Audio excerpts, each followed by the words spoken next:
이 먹는 물뿐만 아니라 먹이 사슬에 의해서 미세 플라스틱이 우리 몸에 들어올 수가 있는데요. 제일 위에 그림을 보시면 여기에 작은 물고기의 치어가 있어요. 물고기 수정란이 부화를 해가지고 난황 주머니를 달고 다니면서 또는 이제 새로이 플랑크톤 같은 것들을 막 잡아먹고 뭐 이러면서 작을 때 고기의 사진인데요. 뱃속에 하얀 알갱이들이 들어있어요. 이 하얀 알갱이 뭔지 아세요, 여러분? 혹시 여러분 생활 주변에 사용하는 플라스틱 중에서 하얀 플라스틱 뭐 있죠? 투명한 거 말고 하얀 플라스틱 어떤 것이 있나요? 네, 맞아요. 스티로폼입니다. 스티로폼 우리 바닷가에 가면 많이 버려져 있는 거 많이 보시죠. 특히 어업 활동하고 나서 뭐 그물에 달아놨던 부표 같은 것들이 뭐 그물이 밧줄이 끊어진다고 하거나 그렇게 되면 어떻게 돼요? 바다에 막 표류를 하죠. 부표, 스티로폼 부표 같은 것들이 이것들이 막 부닥치고 풍화작용을 겪는다고 했잖아요. 그러면 작은 스티로폼 알갱이로 즉 미세 플라스틱 사이즈로 쪼개질 것입니다. 그것이 물에 둥둥 떠댕기는 동안에 이렇게 작은 눈에도 맨눈으로 봐야 겨우 보이는 조그만 그런 물고기들은요 자기보다 작은 걸 먹게 돼 있잖아요. 어떤 걸 먹죠? 식물성 플랑크톤이나 동물성 플랑크톤을 먹는다 이게. 그러면 식물성 플랑크톤이나 동물성 플랑크톤 사이즈로 작아진 미세 플라스틱, 특히 스티로폼은 색깔도 또 하얘 투명하지가 않고 그러니까 눈에 잘 보이겠죠. 이거 먹이로 오구나. 덥석 먹는다 이거예요. 그러니까 뱃속에 이렇게 하얀 알갱이들이 잔뜩 쌓여 있습니다. 이걸 누가 먹어요? 이런 치어를 다시 먹이로 하는 물고기들 있죠. 멸치가 이런 것도 잡아먹겠죠. 멸치는 고등어 꽁치가 또 잡아먹겠죠. 그것은 또 누가 먹어요? 뭐 새라든 바다새라든가 거북이 또는 무슨 뭐 물범 이런 것들이 잡아먹고 뭐 돌고래도 잡아먹고 막 먹죠.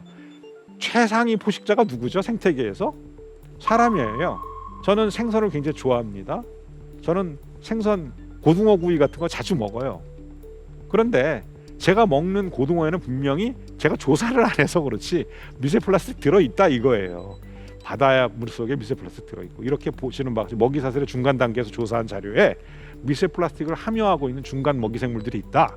이 얘기는 먹이 단계의 먹이 사슬이 상위로 올라가게 되면 훨씬 더 많은 미세 플라스틱을 먹거리 먹이 사슬을 통해서 먹게 된다. 그러면 그렇게 계속 먹었는데 도대체 내 몸은 그러면 미세 플라스틱이 얼마나 있는 거지? 걱정이 되죠, 여러분. 걱정하지 마세요. 대부분의 어느 정도 사이즈 이상의 미세 플라스틱은 먹으면 소화가 되죠. 입으로부터 항문에 이르는 동안에 이제 소화가 되고 대변으로 배설이 될 때 다 나갑니다. 걱정하지 마십시오. 그런데 문제는 다 나가지 않는다. 제가 1강에서도 우리 몸에 들어오는 환경 호르몬이 하루 만에 99%다 빠져나가. 99% 이상이에요, 사실은. 빠져나가는 99% 이상 다 빠져나간다 그랬어요. 근데 남아 있는 양 조금 있다고 그랬잖아요. 미세 플라스틱 마찬가지입니다. 뭐 5mm 정도 사이즈의 것을 미세 플라스틱이라고 얘기한다면 이것은 작은 콩알 정도의 사이즈예요. 이런 정도 사이즈는 절대 몸 안에 남아 있을 수가 없습니다. 대변으로 싹 나가게 돼요. 문제는 작은 사이즈의 미세 플라스틱은 빠져나가는데 시간이 오래 걸리거나 아주 작은 사이즈의 미세 플라스틱은 빠져나갈 생각을 안 한다고 하는 것이죠. 어쨌든 이 그림에서 이렇게 물속에 있는 미세 플라스틱이 먹이 사슬을 통해서 상위 포식자에게로 이행을 하고 결국엔 인간의 밥상으로 올라와서 내가 먹고 있다라는 생각을 하셔야 되고요.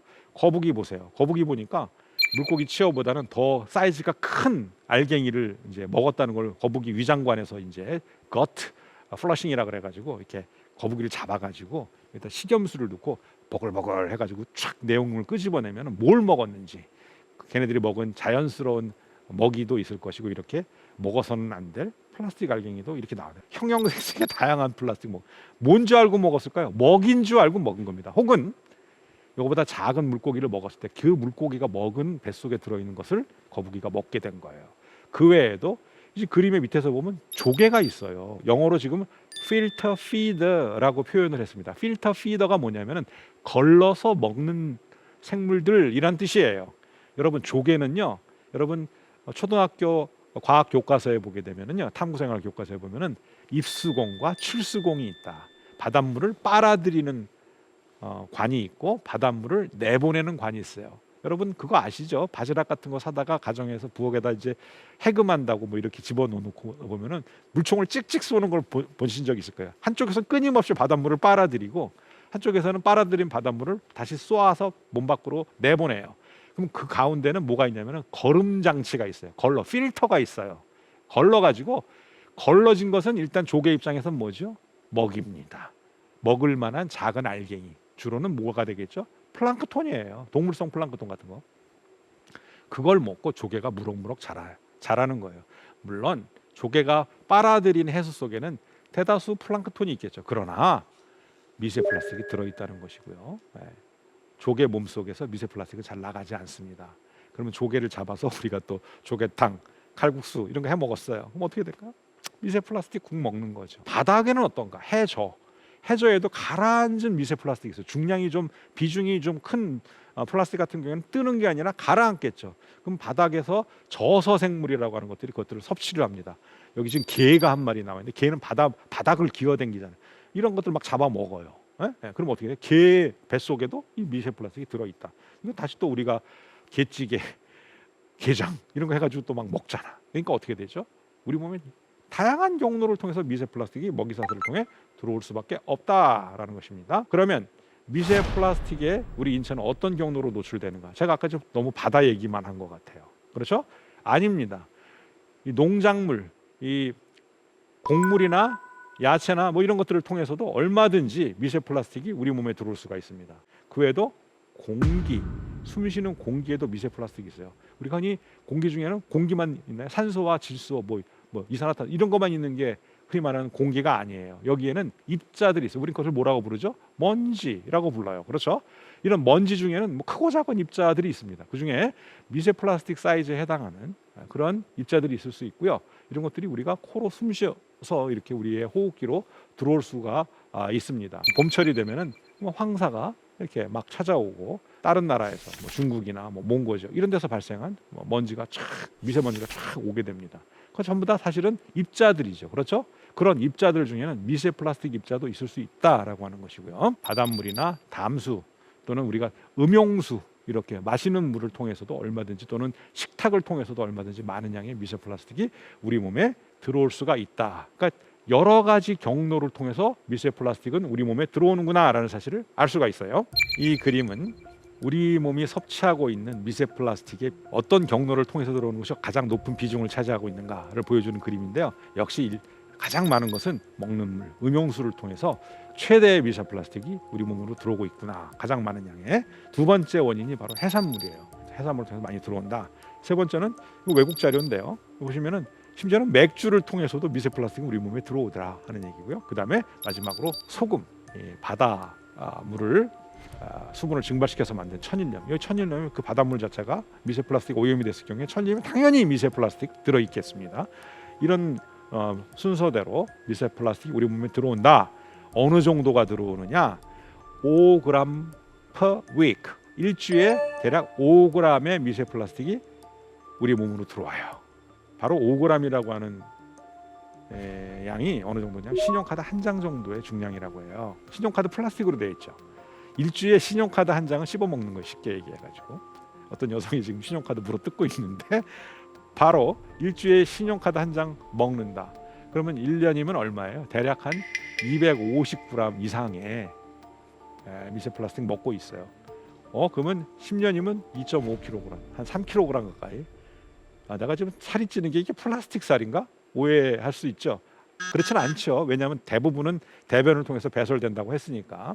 그러나 어쨌든 일단 들어오는 양 기준으로는 일주에 5g의 미세 플라스틱이 우리 몸으로 들어오고 있다. 이거 그러니까 어떻게 해야 돼요? 잘 배설하는 게 매우 중요하겠죠. 지금 여기 이 자료는 뭐냐면은 어떤 환경단체, 연구단체에서요. 시중에 유통되고 있는 페트병에 들어있는 생수 있잖아요. 생수들을 여러 가지 국가에서 만들어진 생수들을 다양한 브랜드의 것을 조사를 했습니다. 그랬더니 조사한 생수 제품의 약 93%에서 미세 플라스틱이 검출됐대요. 미세 플라스틱이 없을 수 없어요. 제조 공정이라든가 심지어는 이렇게 페트병을 탁 돌려서 따는 순간에도 팍 깨지면서 그 뚜껑이 딱 깨지면서 거기서 미세하게 미세 플라스틱 가루가 형성이 되면서 그 안으로 들어가요. 병 안으로 마시게 되는 거예요. 그렇게 하면 이제 미세 플라스틱 검출되는 것인데 가급적이면 미세 플라스틱 알갱이가 적게 검출된 생수 사 먹어야 되겠죠. 그러고 싶겠죠, 여러분. 그렇죠? 물 맛도 중요하지만 맛보다 더 중요한 건 나의 건강이니까. 그렇죠? 이런 것들은 앞으로 생수업자들에겐 굉장히 좋은 경고가 될 것입니다. 미세 플라스틱 관리를, 생산 관리를 잘하지 못하면, 생수 관리를 잘하지 못하면 앞으로 시장에서 쫓겨난다라는 것을 의미하고 있습니다. 자, 그다음에 또 어떤 경로로 우리가 생각지도 못했던 경로를 통해서 미세 플라스틱이 들어오는가? 여러분 왼쪽 그림 보세요. 이게 뭐예요? 아마 갈색, 약간 붉으스레한 갈색 차인 거 보니까 이것은 홍차나 아니면 무슨 차 종류예요. 그렇죠? 네. 여기 보면은 어떤 소비자가 티백을 여기다 담가 가지고 차를 우려서 마시고 있어요. 그런데 실험을 해봤어요. 티백을 담갔다 꺼낸, 그래서 우려낸 그 물에 과연 미세 플라스틱이 있는가? 상당한 양의 미세 플라스틱 파티클들이 그 차에 있다라는 것입니다. 심지어는 내노 플라스틱도 많이 검출이 됐다는 양이에요. 여러분, 저는요 과학자로서 미세 플라스틱도 위험하지만 미세 플라스틱은 웬만하면 대변으로 나온다 이렇게 믿고 있어요. 나노 플라스틱은 거의 안 나온다고 보면 된다.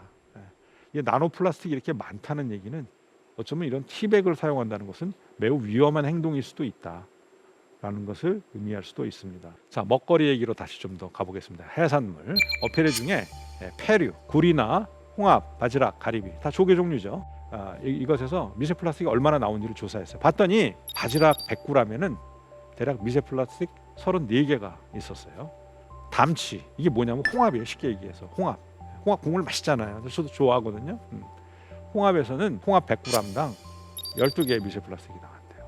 굴에서도 8개, 가리비에서도 7개. 가리비는 비교적 좀 깨끗한 데서 키우는 거로 내가 알고 있는데 거기서도 나와요. 안 나오질 않아요. 그렇죠? 이런 패류 종류를 통해서 먹는 미세 플라스틱의 개수가 1년에 평균 212개 정도는 먹는다.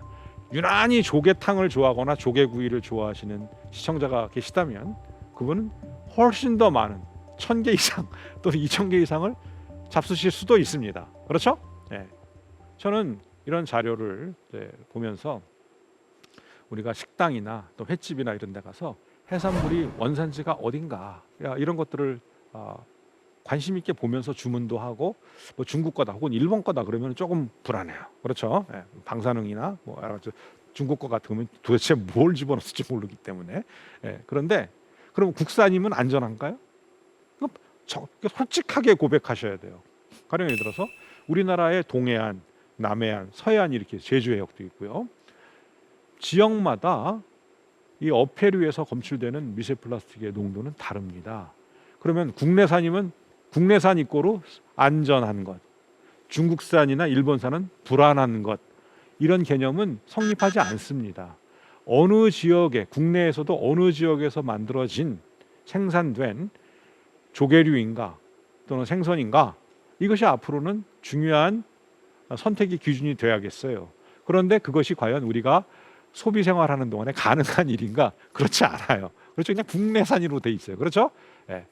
조금 더 관심 있게 봐야 되고, 바닷가에서 어업 활동에 종사하시는 분들도 자기 앞바다, 자기가 어업 활동을 하는 그런 곳에 미세 플라스틱 관리를 제대로 하지 못하시게 되면은 당장은 아니지만 머지않은 장래에 그 동네에서 생산된 수산물은 팔기가 어려워질 수도 있다라는 것을 미리미리 준비하시고 자기 앞바다 청소 깨끗하게 하셔야 됩니다. 자, 그다음에 이제 소금 얘기할게요.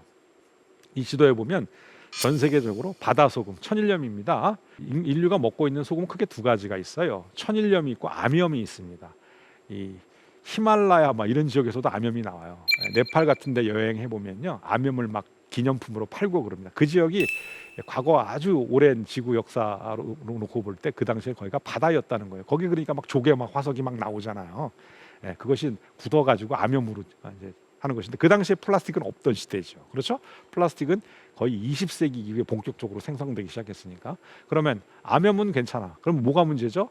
천일염 바닷물을 건조해서 증발시켜서 만든 거니까 어떻죠? 당연히 거기에는 미세 플라스틱이 있을 수밖에 없어요. 지금 이 자료 한번 보세요. 보시면 인도네시아에서도 소금이 많이 만들어지는데, 야, 엄청난 양의 미세 플라스틱이 들어 있어요. 한국은 뭐 그것에 비하면 세 발의 피입니다.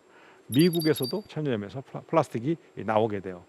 식탁에 올라오는 소금을 우리는 뭐 기능성 소금도 많이 줘요. 뭐 천일염을 얻어다가 그거를 막 불에다가 달궈가지고 몇 번 구운 소금이다, 좋은 거다, 허브를 집어넣어서 뭐 여러 가지 비싼 부가가치가 높은 그런 소금으로 가공해서 먹는데 가장 중요한 것은 뭐죠? 미세 플라스틱이 없는 소금이 더 우선한다고 저는 생각합니다. 아시겠죠? 우리는 소금을 원하지 미세 플라스틱을 원하지 않는다. 자, 바닷물이 더러우면 어떻게 될까요? 그 동네에서 만들어진 소금은 미세 플라스틱에 오염된 소금은 앞으로 팔기 어려울 것입니다. 소비자는 그렇게 멍청하지 않습니다. 그렇죠? 어느 지역에서 어느 정도의 바닷물에서 미세 플라스틱이 나오는가를 똑똑한 사람들은 다 모니터링 한다는 얘기예요. 염전 관리, 바닷물 관리를 잘 하셔야 될 때입니다. 옷에서도 미세 플라스틱이 나올 수 있느냐? 있습니다.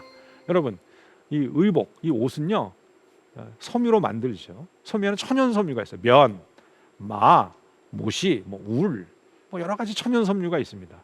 이런 섬유들은 미세 플라스틱이 아니에요. 그런데 합성 섬유, 대표적인 것으로 폴리에스테르, 나일론, 아크릴 섬유 이런 것들은 전부 다 이거 플라스틱입니다. 플라스틱 섬유예요. 이런 플라스틱 섬유가 100%로 되어 있는 의복도 있고요. 여러분 지금 입고 계신 옷 한번 레이블 다 뒤집어가지고 잘 보세요. 이 퍼센트가 다 표시가 돼 있거든요. 면과 뭐가 섞여 있다, 폴리에스테르 섞여 있다, 또는 마와 뭐 섞여 있다, 이렇게 혼합돼서 만들어진 섬유로 된 의복도 있습니다. 어쨌든 거의 지금 현대인이 입고 있는 옷의 대부분은 다소간의 차이는 있지만 합성 섬유들이 포함되어 있습니다. 합성 섬유를 우리는 뭐로 봐야 되느냐? 미세 플라스틱으로 봐야 되고, 그럼 합성 섬유가 플라스틱이면 플라스틱이 잘게 쪼개지면 미세 플라스틱이 된다 그랬죠. 다음 자료를 한번 보십시다. 바로 옷을 세탁을 할 때 섬유로부터 작은 섬유 조각들이 떨어져 나옵니다. 그것은 마치 창과 같은, 현미경으로 놓고 보면요 정말 날카로운 유리 파편과 같은 창처럼 보이는 미세 플라스틱들이 나오는데요. 대략 6kg의 아크릴 섬유, 대표적인 6kg짜리 아크릴 제품은 뭐가 있을까요? 담요예요. 합성 섬유로 된 담요 같은 거 있잖아요. 이런 거 세탁해 놓고 빨잖아요. 그러면요 70만 개가 넘는 숫자의 미세 플라스틱, 아크릴로 되어 있는 창처럼 생긴 미세 플라스틱이 나온다는 거예요. 둥글둥글하게 생긴 미세 플라스틱은 좀 덜 위험할 수도 있다고 합니다. 근데 뾰족하게 생긴 바늘처럼 생긴 미세 플라스틱은 세포를 찌를 수가 있어요. 아시겠어요?